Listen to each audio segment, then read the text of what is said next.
Minimum 2 సైట్లు పెట్టాలి. వారానికి 2 సైట్లు మీరు పెట్టాలి అంటే రోజులో 10 మందిని కలవాలి. రోజులో 10 మందిని కలవాలి అంటే వారానికి డివైడ్ చేస్తాయి. నెలని ఏం చేయాలి? వారానికి డివైడ్ చేయండి. వారంలో ఒక ప్లాట్ మినిమం 2 ప్లాట్లు ఒక ప్లాట్ మీరు టార్గెట్ పెట్టుకుంటే పర్ డే 2 గంటలు పనిచేయాలి. చేస్తే వారానికి 60 మంది వస్తారు. 60 మందితో మీరు మాట్లాడితే మీకు ఎస్ అనే వాళ్ళు 10:1 రేషియో 6 ఎస్ అంటారు. 60 మందితో మాట్లాడితే ఎంతమంది అంటారు? 6 మీరు చెప్పింది వింటారు. ఓకే సరే చూద్దాం. 6 ఎస్ అంటే 3 హోమ్ విజిట్ కి పర్మిషన్ ఇస్తారు. రండి ఎక్స్ప్లెయిన్ చేయండి. 3 పర్మిషన్ ఇస్తే అందులో 2 ఈ సండే వస్తామంటారు. ఈ సండే 2 వస్తామంటే లాస్ట్ మీ కార్యక్రమం ఒకరు. ఇది క్యాలిక్యులేషన్. నేను 60 మందిని కలిసానండి, ఒక్కడు కూడా నువ్వు అంట ఎస్ అనే మాటని వినలేదు, కథం అయిపోయింది. ఎగ్జిట్. వారానికి బాయ్ రియల్ ఎస్టేట్ కి ta ta. Real estate waste, real estate పనికిరా. అంతేనా?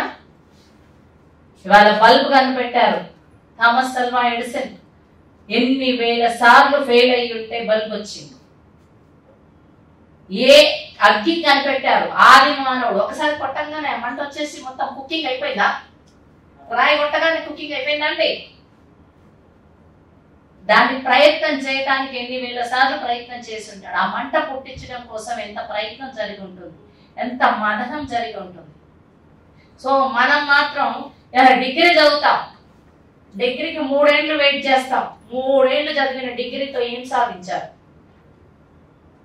వచ్చిందా జాబు? మళ్ళీ అడిషనల్ గా మళ్ళీ కోర్స్ చేయాలి. మళ్ళీ 2 ఏళ్ళలో 3 ఏళ్ళలో మళ్ళీ 1 ఇయర్ 6 మంత్స్ ఎన్ని ఉండాలి కదా. 3 ఏళ్ళ డిగ్రీతో జాబ్ వస్తుందా? మీరు 3 ఏళ్ళు డిగ్రీ చదవడానికి ఇంట్రెస్ట్ చూపిస్తారు, 3 నెలలు రియల్ ఎస్టేట్ లో ఉండడానికి ఇంట్రెస్ట్ ఉండదు. సో అందుకని 90% పీపుల్ ఫెయిల్ అవుతారు. ఈ ఇండస్ట్రీకి మీరు వచ్చారంటే మినిమం 3 ఏళ్ళు మీరు కలిసి ప్రయాణం చేయాలి. ఈ ఇండస్ట్రీలో మీరు ఒకటే ప్లాట్ఫామ్ ని పట్టుకొని 3 సంవత్సరాలు నిలబడితేనే రియల్ ఎస్టేట్ లో కింగ్ అవుతారు. ఈ 3 ఏళ్ళు ఏం చేయాలి? ఆస్కింగ్. ఈ 3 ఏళ్ళు ఏం చేయాలండి? ఆస్కింగ్. ఆస్కింగ్ అంటే ఏంటి? అడగటం. ఈ 3 ఏళ్ళు అడుగుతూనే ఉండాలి. Asking asking asking asking future will be king. ఈ 3 ఏళ్ళు మీరు ఆస్కింగ్ చేస్తే 4వ సంవత్సరం మీరు కింగ్ అవుతారు. ఈ 3 ఏళ్ళు డిగ్రీ చేస్తే 4వ సంవత్సరానికి ఏముండదు, పేరు పక్కన డిగ్రీ తప్ప ఏముండదు. ఉద్యోగం వస్తుందా మీరు డిగ్రీతో? ఉద్యోగం సంపాదిస్తే ఎంత శాలరీతో మీరు డిగ్రీ తర్వాత ఎంత శాలరీ తీసుకుంటారు? బిఎస్సి చేశారు తర్వాత ఎంత శాలరీ? బీటెక్ చేశారు తర్వాత ఎంత శాలరీ? ఎంటెక్ అవసరం లేదు, ఓన్లీ బీటెక్ చేశారు ఎంత? బీటెక్ ఇయర్స్ 4 ఇయర్స్ తర్వాత ఎంత శాలరీతో ఫ్రెషర్ గా జాయిన్ అవుతారు? మీరు చెప్పాలి. మీరు నేను ఇంత అరుస్తున్నా కాపు 30 ఎవరు ఇస్తున్నారా? నీకు 12,000 ఇస్తారు. 12, 10, 12, 15 లోపే డిగ్రీ బీటెక్ అయిపోతే. Yes or no sir? మీరు సాఫ్ట్వేర్ ఉన్నారు తెలుసు కదా మీకు. 12 ఇస్తారు. ఫ్రెషర్స్ కి ఎంత ఇస్తారండి?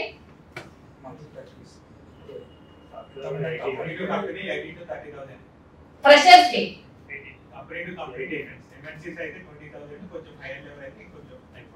ఇంకా చిన్నదైతే మినిమం 15,000. అంటే 4 ఏళ్ళు ఎఫర్ట్స్ పెడితే 15,000 శాలరీకి అగ్రీ అవుతారు. అదే 3 ఏళ్ళు ఎఫర్ట్స్ పెడితే కింగ్ అవుతారంటే నంబర్. రియల్ ఎస్టేట్ లో కింగ్ అవ్వాలంటే 3 ఇయర్స్ ఒకటే ఇండస్ట్రీ నమ్ముకోండి, ఒకటే ప్లాట్ఫామ్ మీద నిలబడండి. నిలబడేటప్పుడే మీరు వెళ్ళే ప్లాట్ఫామ్ రైటా రాంగా డిసైడ్ అవ్వండి. ఆ కంపెనీ పర్ఫెక్టా కాదో డిసైడ్. ఒక కంపెనీకి వెళ్ళారు, ఆ కంపెనీ పర్ఫెక్ట్, 3 ఏళ్ళు పని చేయాల్సింది అక్కడే. నిలబడండి. అసలు నిలబడటం అలవాటు చేసుకోవడానికి 3 ఏళ్ళు కావాలి, అడగటం అలవాటు చేసుకోవడానికి 3 ఏళ్ళు కావాలి. 3 సంవత్సరాలు మీరు ఆస్కింగ్ చేస్తే తర్వాత మీరు కింగ్ అవుతారు.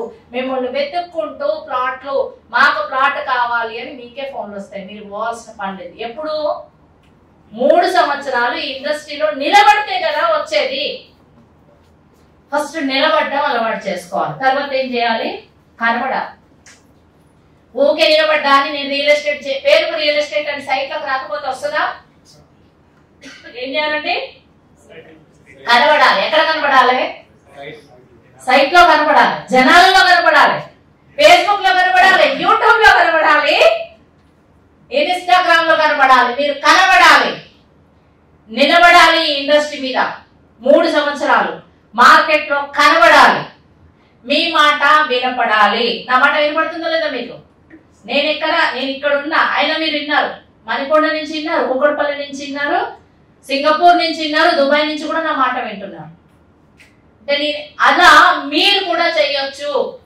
మీరు ఇండస్ట్రీలో నిలబడితే మీ మాట వినబడాలి, మీరు మార్కెట్ లో కనబడాలి. ఈ 3 మీరు చేస్తే రియల్ ఎస్టేట్ లో సక్సెస్ అవ్వచ్చు కదా.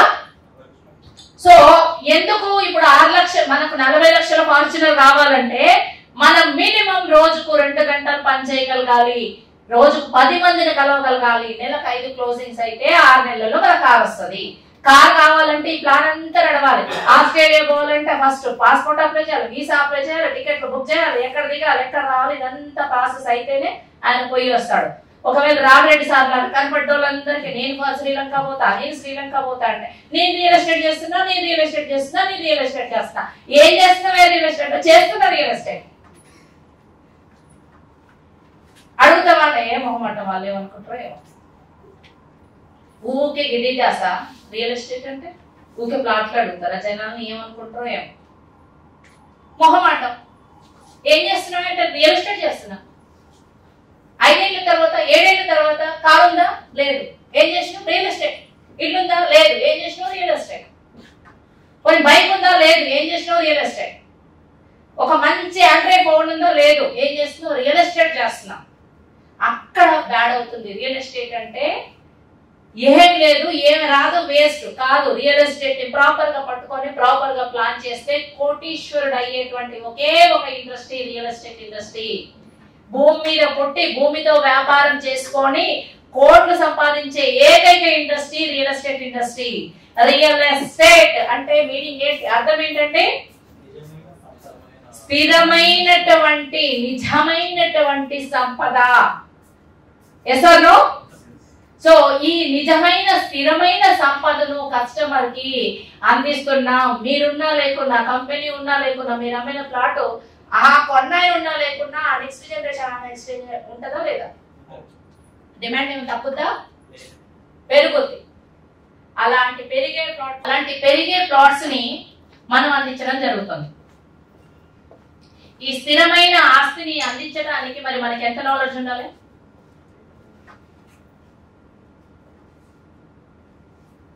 ఉండాలి వద్దా? అంటే తరాలకు వెళ్ళిపోయే భూమిని అందించేటప్పుడు ఒక మిడిల్ క్లాస్ ఫ్యామిలీ, అలా అప్పర్ మిడిల్ క్లాస్ ఫ్యామిలీ ఒక ప్లాట్ కొనాలంటే 15 లక్షలు ఖర్చు అవుతుంది. 15 లక్షల ప్రాపర్టీ మిమ్మల్ని నమ్మి మీతో కస్టమర్ కొనాలి అంటే మీకు ఎంత నాలెడ్జ్ ఉండాలి? ఉండాలా లేదా? ఎంత నాలెడ్జ్ ఉందో చెక్ చేసుకుందాము మరి.